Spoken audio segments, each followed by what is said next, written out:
过村查甫的规矩，咱人生查甫生查某的几率并毋是对半的。世界卫生组织公告的数据，当出世的红婴仔自然性别比大约每100个查某囡仔对105个查甫囡仔。联合国设的出世人口性别比，正常值伫102至107一卡头。若是数字较悬，也是较低，就有可能是环境、社会、医疗的因素所致。目前全世界拢有过村查甫的问题。长期性别歧视启示男女失去平衡，这个问题伫亚洲、印度甲落后的国家特别严重。研究嘛显示，台湾人受重男轻女的观念影响诚深。伫亚洲国家内底，对查甫囡仔特别介意，重视的程度是比南韩、日本甲中国拢较明显。台湾2017年性别无平等指数是 0.056， 全世界排第8名，亚洲排第1名。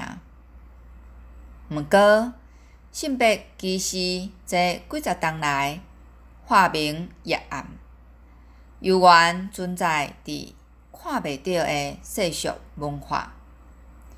行政院主计总处统计，台湾10年来当出世的人口性别比，拢比自然性别的正常值搁较悬。历史台湾的人口结构一直呈现查甫侪过查某，性别歧视严重，起伫当要出世的查某囡仔无去。这真有可能是透过医疗行为做胎性别选择，致使男女比例失去平衡。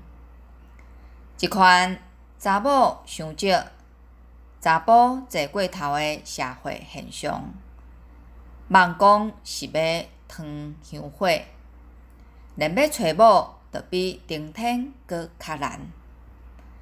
遮的过村查甫，有可能一世人拢娶无某，有的可能为着要娶某，爱使脚步。有研究发现，为着要应付愈来愈悬的聘金，定着爱欠长内度，才有法度娶着某。这走精的现象，在水会对国家经济发展造成阻碍。搁较严重的是，这娶无某的过村查甫，会增加社会袂安定的风险。哥伦比亚大学的教授艾德莲等人研究有发现，中国过村查甫严重的所在，犯罪率愈悬，这甲罗汉脚伤济脱不离关系。重男轻女传统的价值观，毋但互性别比失去平衡，搁增加经济社会问题，歧视女性对全世界的国家、社会所造成的负面损害，已经超过咱的想象。一款定着爱甲人分关系的男性沙文主义，无人会占较赢面。因为平等的人权是普世的价值观，性别平等的觉醒，绝对是咱爱积极面对的课题。